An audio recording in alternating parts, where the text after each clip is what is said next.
৳১০০ কি ভালো মোগলাই পাওয়া যায়? তাও আবার গ্রামের বাজারের হোটেলে? দুদিন আগে আমার অনুজ আমাকে বলল ভবানীপুর বাজারে নাকি খুব ভালো মোগলাই পাওয়া যায়। ও কদিন আগে খেয়ে এসছে। ভবানীপুর হলো ঝিনাইদহ জেলার হরিণাকুণ্ড থানার একটি প্রসিদ্ধ বাজার। তো দুই ভাই মিলে আলমডাঙ্গা থেকে প্ল্যান করে বেরিয়ে পড়লাম ভবানীপুরের উদ্দেশ্যে।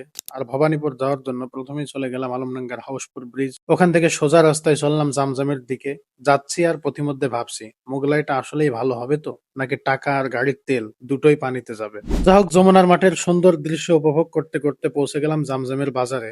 যেহেতু আজ মঙ্গলবার, জামজামি বাজারের হাটবার, তাই রাস্তায় খুবই ভিড়। ভিড় ঠেলে যেতে যেতে দেখা হয়ে গেল জামজামি বাজারের সুন্দর দুটি ব্রিজের সাথে।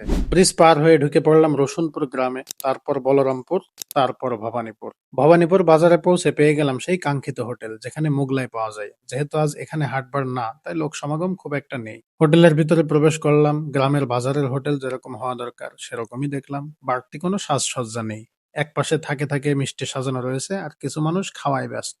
যা হোক, আমরা মোগলাইয়ের অর্ডার দিয়ে দিলাম আর এই ভাইটি সুন্দর হাতে মোগলাই বানাতে আরম্ভ করলো। আর আমরা খাবার টেবিলে অপেক্ষমান।